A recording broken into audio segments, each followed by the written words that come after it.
a donde quiera que vayas y donde quiera que estés. Como familia estamos conectados. Y hoy, más que ayer, nos conectamos para estudiar juntos la Biblia, como familia de Centro Bíblico El Camino.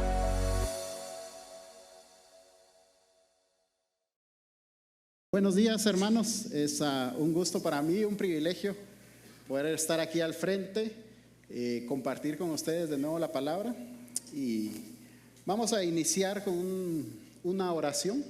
Así que les pido que por favor cierren sus ojos y vamos a orar. Padre, te damos gracias en esta mañana porque es tu bondad quien nos tiene aquí. Es tu gracia por la que podemos estar hoy aquí reunidos, podemos estar juntos y podemos tener este tiempo para alabarte, para traer adoración a ti, para estudiar tu palabra, para escuchar qué es lo que tú quieres decirnos en esta mañana. Y te pedimos que nos des corazones dispuestos, oídos atentos a tu palabra, a tu espíritu entre nosotros, guiándonos, instruyéndonos, y que por supuesto lo que veamos hoy, lo que escuchemos hoy, lo que aprendamos hoy, lo podamos aplicar no solo en este domingo, no solo esta semana, sino el resto de nuestros días. En tu nombre oramos. Amén. Quiero iniciar con un brevísimo resumen de lo que hemos visto. Estamos viendo la vida de David y estamos viendo los libros de Samuel y estamos en 2 Samuel. Y básicamente la vida de David hasta este momento parece que viene como en una espiral descendente. O tal vez, mejor dicho, viene en picada, ¿no? Recordamos los capítulos del 7 al 10, donde es como que una cúspide de David. Y recordamos que en el capítulo 7, por ejemplo, el Señor le dice a David: yo te haré a ti una casa. Y no solo eso, haré de ti un gran nombre y haré que el reino o el reinado de tu descendiente sea para siempre, ¿no? Es una gran promesa del Señor en el capítulo 7. Y lo que encontramos luego es que se nos narra en los siguientes capítulos que David reinaba sobre todo Israel, administraba justicia, administraba derecho a todo el pueblo. Así que tenemos en estos capítulos a un David en la cúspide. Él derrotaba enemigos, los esparcía, su reinado era justo, era lleno de compasión y cuidado del necesitado, y podemos recordar ahí la historia de Mefiboset. Y muchas situaciones que tal vez ahorita que acabamos de pasar de las elecciones, quisiéramos un gobierno como este para nuestra Guatemala, ¿no? Reinaba la paz, compasión, justicia. Sin embargo, nosotros sabemos lo que iba a suceder capítulos después. Y pensando un poquito en algún ejemplo, y tal vez el ejemplo es un poquito burdo, tenemos a David en la cúspide y luego empieza un descenso, ¿no? Y se me venía a la mente las novelas. Ahora, yo sé que aquí nadie ha visto ese tipo de cosas, ¿no? Y yo tuve que esforzarme mucho, ¿no? Y profundizar en qué son las novelas para poder entender. Pero básicamente todas como que siguen un mismo discurso, ¿no? Y podemos imaginarnos a la chica, a la señorita que ha sufrido desde pequeñita, ¿no? La separaron de sus padres tal vez, o fallecieron, y una historia triste, ¿no? Finalmente, entre ese caminar de su vida, ella encuentra a su príncipe azul y llega al fin. 150 episodios después, o 150 capítulos después, finalmente se van a juntar, ¿verdad? Imagínense la escena, ¿no? Una calle pintoresca de la ciudad, flores, se ven a lo lejos, ¿no? Y empiezan a correr. Y mientras van corriendo para abrazarse, para estar juntos, resulta que él se tropieza y da como 20 vueltas, ¿no? Porque así pasa en la vida. Da como 20 vueltas y cae en brazos de ella. Ella le socorre y cuando abre los ojos resulta que perdió la memoria, ¿no? En la caída se golpeó la cabeza, pierde la memoria. Lo que parecía ser el punto máximo, ahora son otros 150 episodios para que recupere la memoria, ¿no? Y empezar de cero. Y a veces las novelas tienen este sentir, ¿no? Por eso es que pegan, ¿no? Porque hay elementos con los que nos podemos identificar. Y pareciera que así es la vida. No solo la de David, sino nuestra propia experiencia. Hay momentos donde nos sentimos en la cúspide, que estamos ahí arriba, que todo lo que nos proponemos funciona, que todo lo que nos proponemos lo logramos, que el Señor está con nosotros. Pero luego, tal vez dominados por nuestro deseo, por nuestra pasión, por nuestra naturaleza, entramos en esas caídas libres, en esas espirales descendentes. Y es una cosa tras otra, tras otra. Y la pregunta que surge es, ¿qué hacemos nosotros en ese momento? ¿Cómo reaccionamos cuando vemos que todo va para abajo? ¿Qué pensamos acerca de Dios cuando las cosas no funcionan? ¿Y qué decisiones tomamos cuando estamos bajo presión? O cuando estamos en medio del caos de preocupaciones y de incertidumbre. Principalmente, ¿quién o qué es nuestra guía o nuestra base cuando estamos en una situación difícil? Cuando estamos viendo que nuestro carácter, que nuestros valores, que nuestro bienestar se ven amenazados. Y la vida de David y el relato que tenemos hoy nos debe arrojar alguna luz sobre esto, nos debe arrojar verdad sobre esto. ¿Cuál debe ser nuestra reacción? ¿Y cómo podemos pensar acerca de Dios cuando no estamos en la cúspide, sino cuando vamos para abajo y para abajo? Y lo peor de todo es cuando esa caída parece que no tiene fin. Aunque David fue perdonado por su pecado, las consecuencias de este pecado ya lo alcanzaron.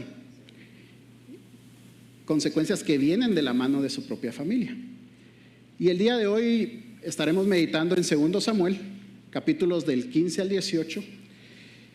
Y nos vamos a enfocar tal vez en la primera parte de este relato, de este texto.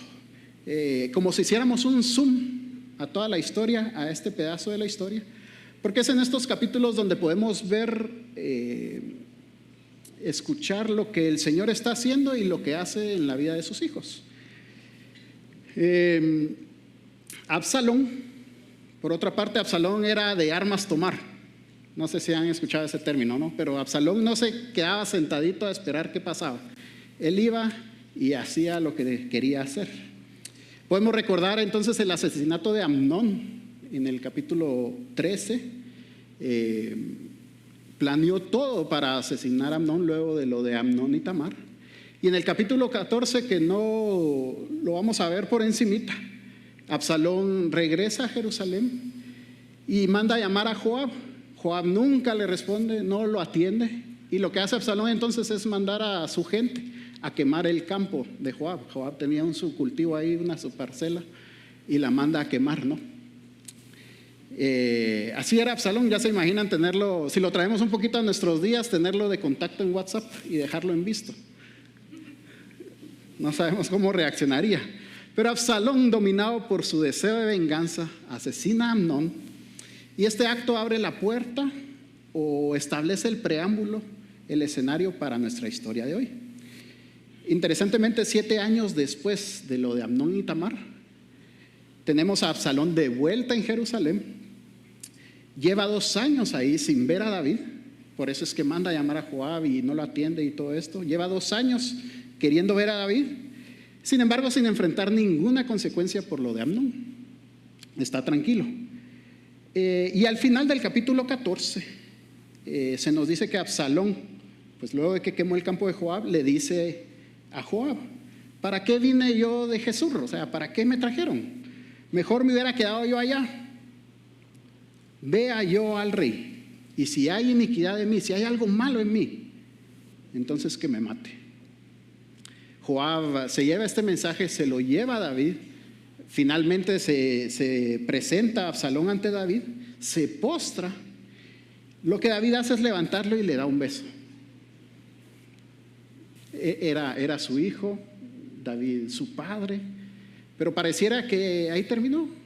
Lo de Amnón quedó en el pasado, lo del campo de Joab tampoco importa. Vos tranquilo. Y hace un par de domingos David López nos indicaba en su prédica lo difícil, por no decir imposible, que era para David castigar a uno o al otro. Y entonces podemos ver cómo este pecado ha logrado que David no actuara, que se quedara pasmado. Y esto, por supuesto, incrementó o fortaleció la posición de Absalón, los deseos que él tenía. Y ahora aquí quiero abrir un paréntesis solo para presentarnos quién es Absalón.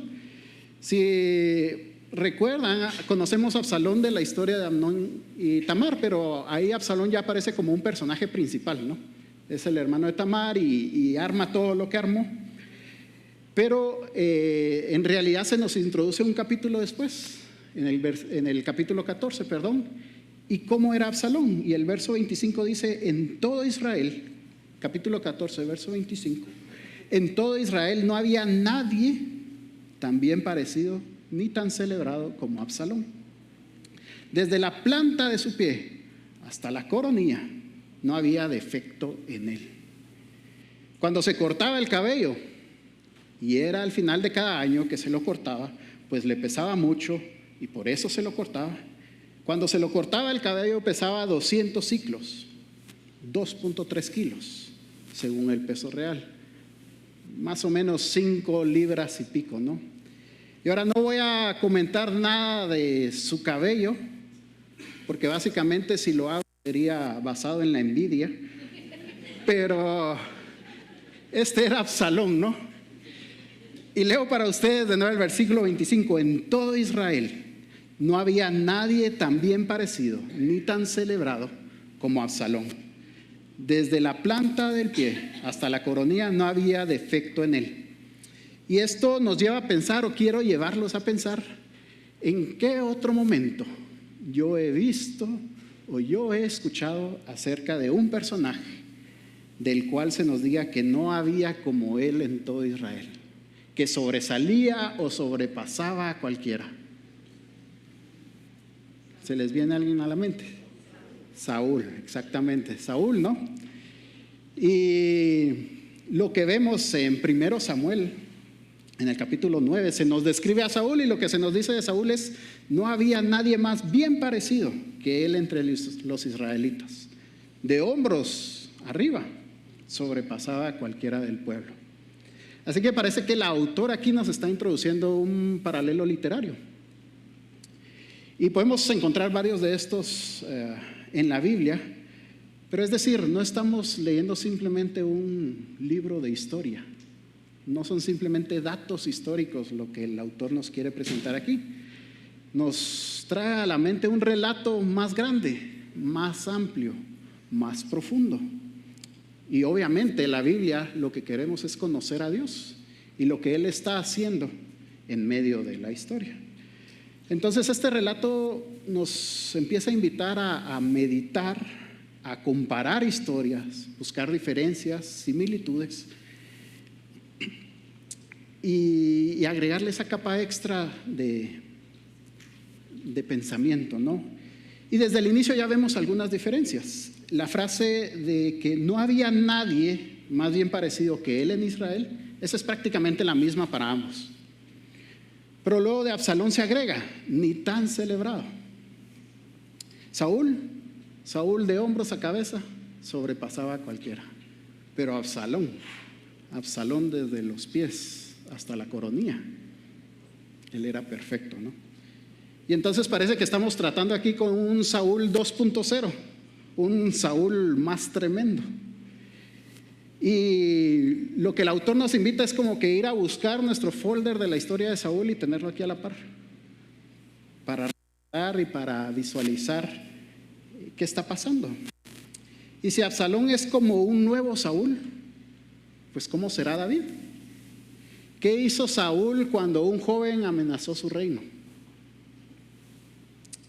¿qué hará David? La historia no es exactamente la misma, así funciona mucho del relato hebreo. Está invertida. Ahora David ya no es el joven, ahora David está en el trono. Y el joven que amenaza su reinado, pues no es un joven inocente, como lo fue David. Este es canelita fina. Así que la vida de David viene en picada. Su integridad moral, su juicio, su justicia están en duda. Y ahora parece que le llueve sobre mojado. Y en este relato lo que está amenazado es el reino. Su reinado, su legado y su propia familia están bajo amenaza. Y David entonces se enfrenta a una serie de decisiones que demostrarán su carácter. David está ante una nueva prueba.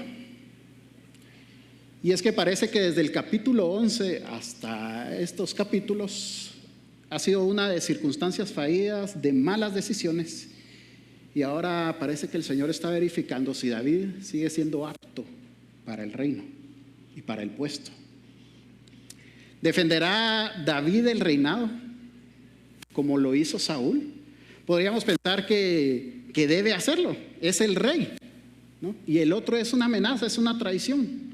O podríamos pensar que tiene el derecho de hacerlo, pues es el ungido del Señor.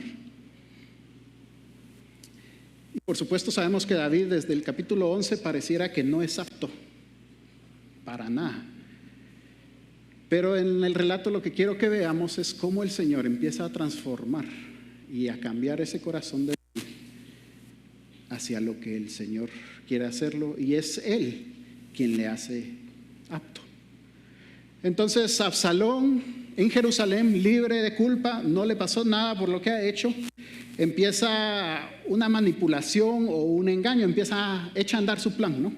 Y lo hace en medio de una campaña publicitaria o un marketing enorme que dura 4 años, y se aprovecha de la imagen desgastada de David, se aprovecha tal vez de fallas en su administración, y para usar términos de nuestro tiempo, empieza con un discurso populista.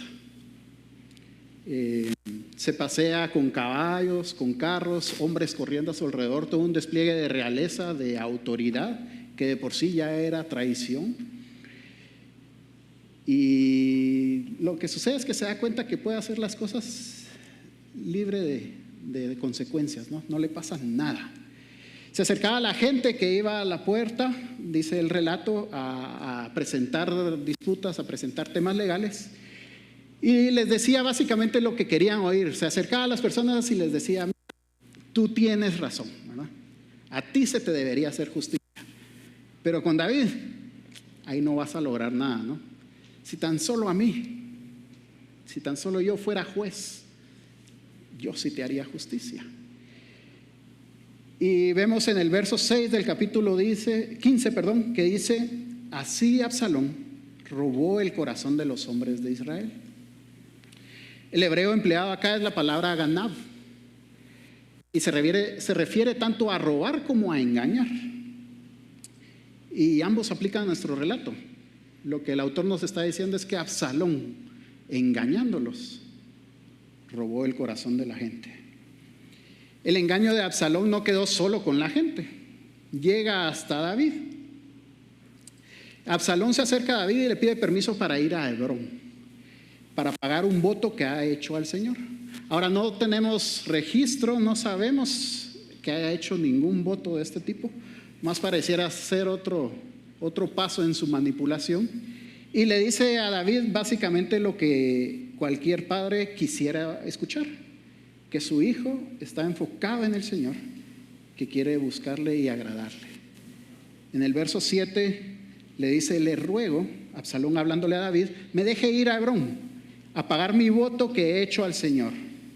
¿Cuál era el voto? Si en verdad el Señor me hace volver a Jerusalén, entonces yo serviré al Señor. David le da permiso, se va a Hebrón, y estando en Hebrón lanza toda su conspiración, lanza todo su plan. Uno de los primeros elementos que podemos notar de Absalón es que él sigue trabajando bajo este mismo principio, o bajo este mismo patrón que vimos también en David y vimos en Amnón, donde él ve desea y toma, ¿no? Él ve, desea y toma. Y ahora su objetivo es el reino. Vio el reino, lo deseó y lo quiso. Al fin y al cabo, sin Amnón en escena y sin Eliab, él es ahora el heredero al trono. Entonces Absalón ve, desea y tomará el reino. Pero recordemos que estamos pendientes de lo que David iba a hacer, ¿no? Es David quien está a prueba. Y estamos viendo que revela su corazón. Ya desde hace un tiempo el corazón de David no estaba de acuerdo con el corazón de Dios. En lugar de terminar la rebelión, matar a su hijo, David decide huir de la ciudad con toda su casa, sus oficiales, su guardia, los que aún le eran fieles. Hay algunos comentaristas que dicen que David quizás se olía que el resto del ejército ya no estaba con él, sino que estaba con Absalón. Así que decide salir huyendo, quedarse a defender la ciudad, iba a ser un baño de sangre. Decide salir huyendo con su casa y de cierta manera proteger también Jerusalén. No vaya a ser, dice el texto, que aquí venga Absalón y derrame sangre. Y lo que quiero plantearles es que la motivación de David al salir ya nos deja un tinte distinto. Va más allá de simplemente darse cuenta que no cuenta con el apoyo del ejército, sino va más allá de su propio interés. Él está anteponiendo el bien de otras personas y el bien de la ciudad antes de hacer frente a una rebelión. Y esto empieza a marcar una diferencia en cómo nosotros reaccionamos, o debería empezar a marcar una diferencia en cómo nosotros reaccionamos, en nuestras motivaciones, las decisiones y las acciones que tomamos. Todo este grupo sale de la ciudad, se dirige hacia el desierto, van prácticamente en un exilio. Y esta es la segunda vez que David sale de exiliado, solo que en esta ocasión él no es inocente. Pero en esta travesía podemos empezar a notar este obrar del Señor y cómo Dios inicia la restauración del corazón de David y entonces a cambiar la historia. Y no sé si lo notaron, si tuvieron oportunidad de leer el pasaje anticipadamente, pero Dios hasta este momento parece que no aparece.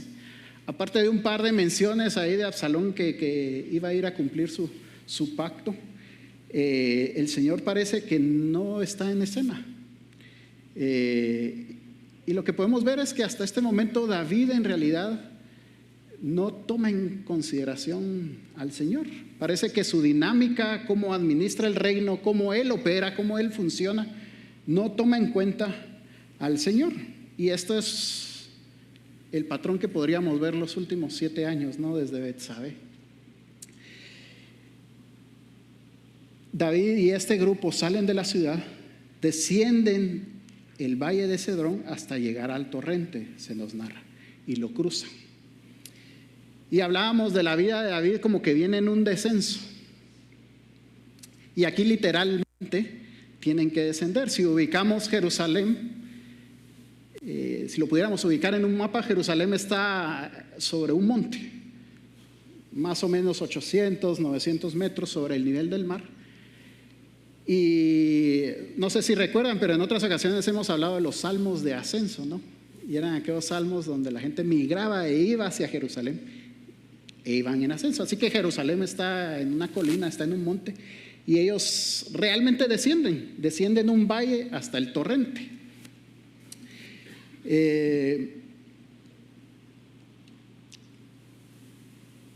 El valle de Cedrón y el torrente con el mismo nombre. Al final, en el verso 25, cuando ellos llegan al fondo, leemos lo siguiente: entonces el rey dijo a Sadoc, que era el sacerdote: haz volver el arca de Dios a la ciudad. Si hallo gracia ante los ojos del Señor, Él me hará volver y me mostrará tanto el arca como su morada. Pero si Él dijera así: no me complazco en ti, mira, aquí estoy, que haga conmigo lo que bien le parezca.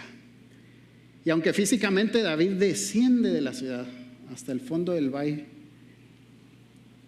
este pareciera ser otro momento cúspide de la vida de David. Es un parteaguas. Aquí David se somete a la voluntad de Dios y nos recuerda al David de antaño. Aquel David que no tomó el reino, que no mató a Saúl aunque lo tuvo en sus manos, sino uno que esperó pacientemente a que el Señor actuara. Uno que esperó a que el Señor le guiara y que el Señor le estableciera en el trono. Interesantemente, Cedrón, el valle y el torrente, vienen del hebreo Kidrón, y que a su vez viene de la raíz Kadar y significa oscuridad, lamento o lloro. Y se describe como un lugar oscuro. Lógicamente era una hondonada, era como un barranco, así que recibía menos luz. Pero también era un lugar, era un cementerio. Y en diversas partes de la Biblia fue un lugar donde se desecharon ídolos. Así que aparte de recibir poca luz natural, Cedrón representaba un lugar de oscuridad, de sombra y de muerte. David, en un sentido literario, está atravesando o está al fondo de un valle de oscuridad. Y es ahí cuando se encuentra en lo más bajo, literal y figuradamente. Pero es justo en ese momento donde él y nosotros también podemos hallar socorro. Donde podemos y debemos decidir: intentaré salir de este valle, intentaré avanzar por mis propios medios, por mis propias fuerzas, o confiaré en el Señor y me someteré a su voluntad. Vimos la decisión que David tomó. No era una decisión fácil. El Salmo 3 es un salmo que se atribuye, fue escrito pensando en este momento, con este momento en mente. Y nos hace meditar justamente en eso. ¿Qué hacemos en medio del sufrimiento? En medio de calumnias, en medio de deshonra, en medio de tristeza, en medio de dolor. Cuando pensamos que no hay más para nosotros, cuando estamos en el fondo del valle de Cedrón. Y el Salmo dice así: oh Señor, cómo se han multiplicado mis adversarios. Muchos se levantan contra mí. Muchos dicen de mí: para él no hay salvación de Dios. Pero tú, oh Señor, eres escudo en derredor mío, mi gloria y el que levanta mi cabeza. Con mi voz clamé al Señor, y Él me respondió desde su santo monte. Yo me acosté y me dormí. Desperté, pues el Señor me sostiene. No temeré a los 10 millares de enemigos que se han puesto en derredor contra mí. Levántate, Señor, sálvame, Dios mío, porque tú hieres a todos mis enemigos en la mejilla, rompes los dientes de los impíos. La salvación es del Señor. Sea sobre tu pueblo tu bendición. Y efectivamente, el Señor responde a David desde su monte santo. Lo que sucede después en la historia es que David, luego de pasar este valle, empieza un ascenso al monte de los olivos. Y dice capítulo 15, verso 30, David subía a la cuesta del monte de los olivos y mientras iba, lloraba con la cabeza cubierta, los pies descalzos. Entonces todo el pueblo que iba con él cubrió cada uno su cabeza e iban llorando mientras subían. David y todo el pueblo inician este ascenso hacia el monte de los olivos. Las figuras de cubrirse la cabeza, de estar con los pies descalzos, son señales de dolor y de humillación. Así que David y todos los que iban con él inician un proceso de restauración. Están en lo más bajo, están humillados, están llenos de dolor, pero están caminando hacia el monte del Señor, se están acercando a Jehová. En lugar de decidir salir del valle bajo sus propios términos, con sus propias ideas, buscando lo que fuera bueno para ellos, para sus propios intereses, David decide acercarse a Dios y en el monte a adorar a aquel que sí tiene solución, quien sí está en control. Y interesantemente, así como podemos pensar que David le estaba lloviendo sobre mojado, conforme sube el monte, el escenario empieza a cambiar y el enfoque empieza a cambiar. Y empiezan a darse sucesos o eventos que nos muestran que Dios finalmente está apareciendo en escena y está tomando control, y que David ha hallado gracia. Cerca de la cumbre se presenta Usai, un amigo de David, que luego en la historia sería la herramienta con la que se vería frustrado el consejo de Ahitofel, y lo que podríamos considerar el inicio de la debacle de Absalón. David y todos los que estaban con él adoran a Dios. Recordemos que la crisis no se ha solucionado, para nada, sigue igual. Pero lo que ha cambiado es el enfoque, la manera en que David está enfrentando esta crisis. No se nos da mayor detalle de qué sucede en la cumbre, pero lo que sí podemos ver es que luego de esto, David y el pueblo inician un segundo segmento de esta travesía. La prueba no ha acabado, pero el relato nos hace ver que ya tiene un enfoque distinto. En el verso 1, capítulo 16, dice: cuando David pasó más allá de la cumbre, luego de haber adorado a Dios, lo que les espera es un festín. Se les presenta un banquete idóneo para que se alimenten, para que recuperen fuerzas, para prepararlos para este siguiente segmento. Algo bastante distinto si recordamos el primer trayecto, ¿no? Donde salen huyendo, salen corriendo. Aquí se alimentan, están ante un banquete,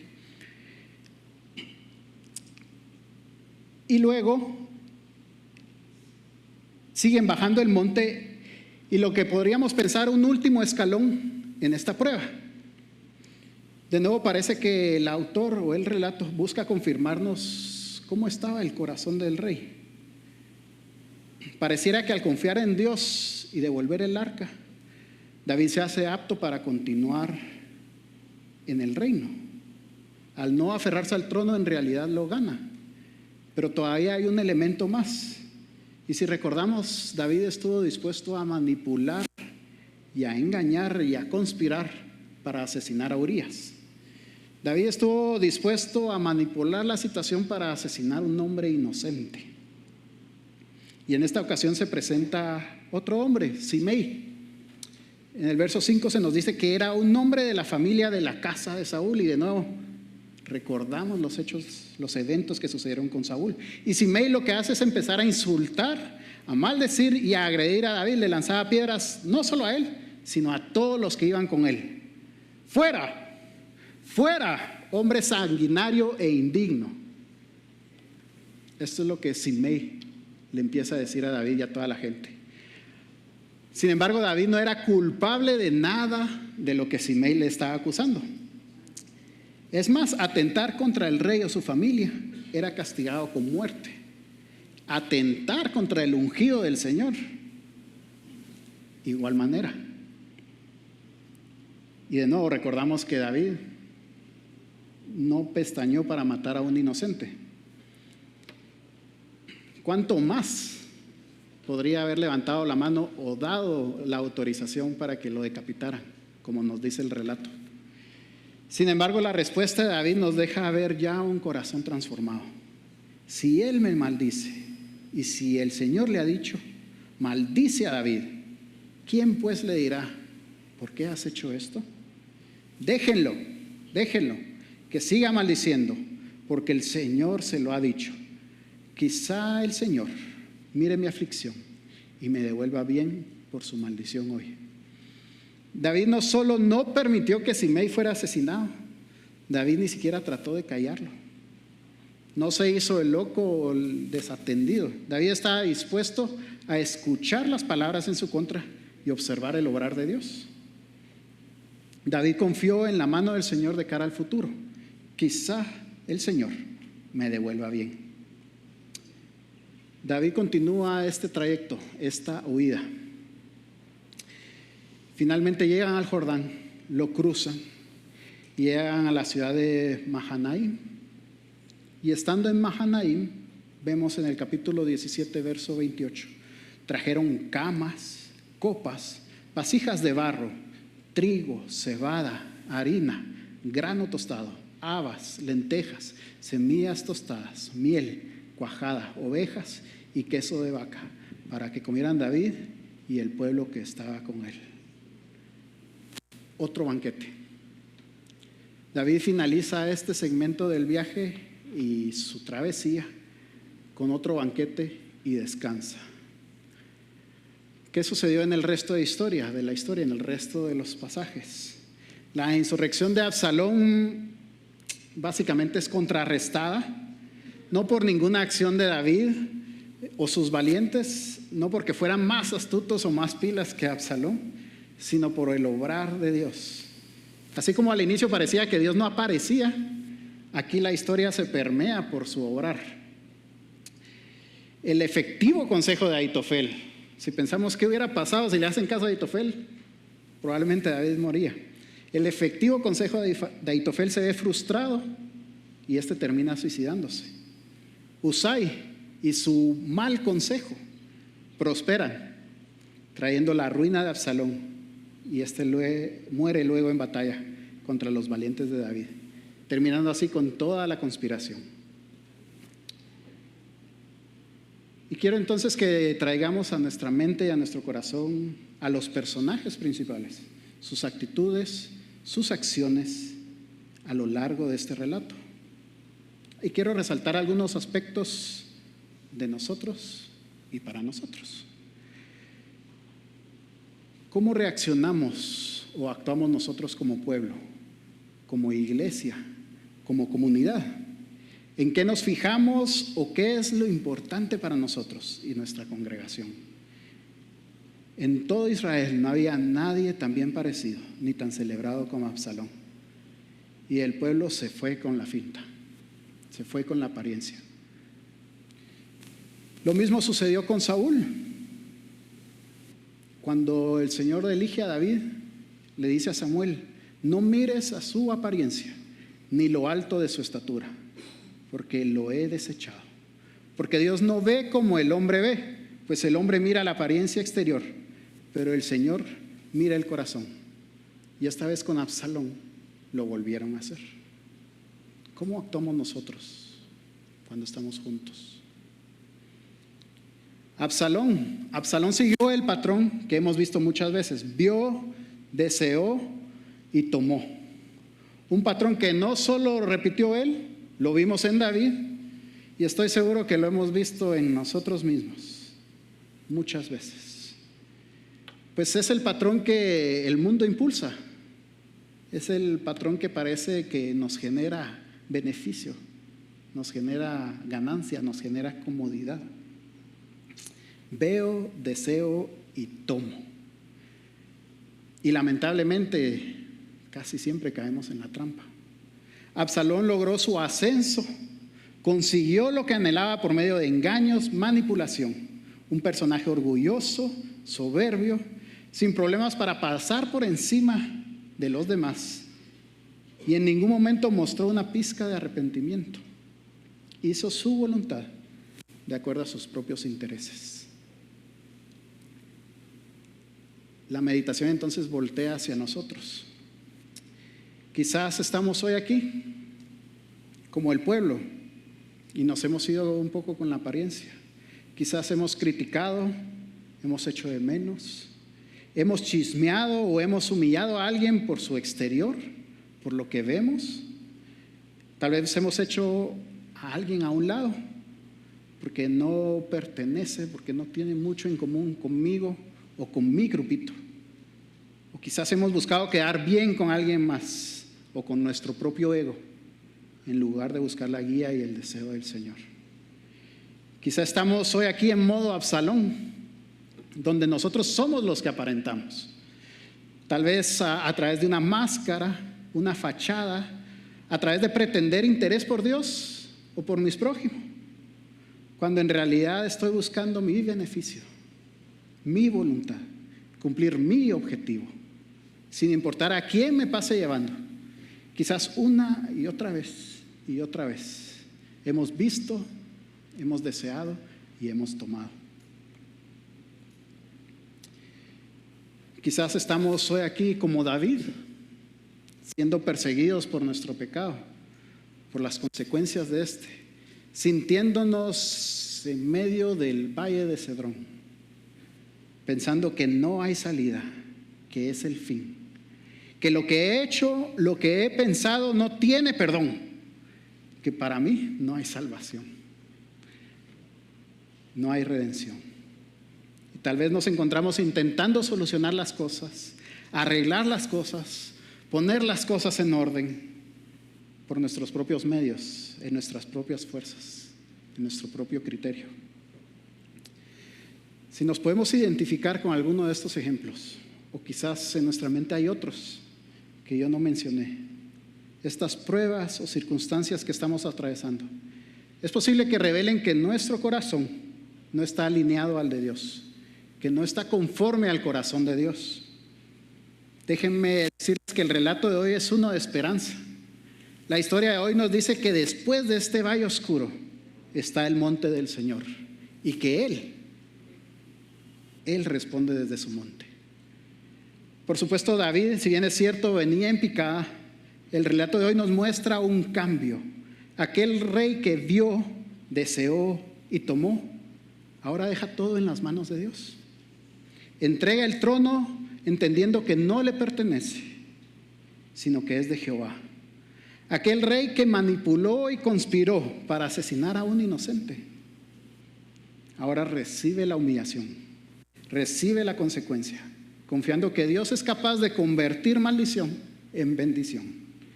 Aquel rey que en medio del valle de oscuridad recibe redención, restauración y refresco cuando está ante el trono del Señor. Acerquémonos, hermanos, en la situación que estemos, ante el trono de la gracia. Oremos. Padre, te damos gracias. Gracias porque eres Dios que nos escucha desde tu monte. Eres Dios que trae socorro. Eres Dios que restaura. Eres Dios que alinea nuestros corazones y nuestra mente contigo para obrar y para hacer las obras que tú nos has llamado a hacer. Permite, Señor, que tu gracia, que tu perdón, que tu socorro nos alcance. Extiende tu mano hacia nosotros y restáuranos. Podemos estar hoy aquí atribulados por algo que hice, atribulados por las consecuencias que tal vez estoy sufriendo. Podemos sentirnos en ese valle de oscuridad por la prueba que tenemos delante, por tristeza, porque hemos perdido una amistad, hemos perdido a un ser querido, porque nos sentimos solos o nos sentimos abandonados, porque me hicieron algo y tal vez soy víctima de un mal actuar, de una mala mirada, de algo que dijeron. Señor, que tu restauración nos alcance, que tú respondas desde tu monte y nosotros podamos accesar a ti. Y te agradecemos porque esa vía se ha hecho, Señor. Esas puertas están abiertas a través de tu Hijo. Tú, que tampoco te aferraste al trono, te aferraste a ser Dios como algo en que establecerte, sino que decidiste hacerte semejante a nosotros y descender hasta lo más bajo y hallar muerte y muerte de cruz. Es esa cruz, Señor, como recordábamos hoy en la cena. Es ese sacrificio, es ese cuerpo y esa sangre quien hoy nos trae redención y por quien tenemos acceso a tu trono.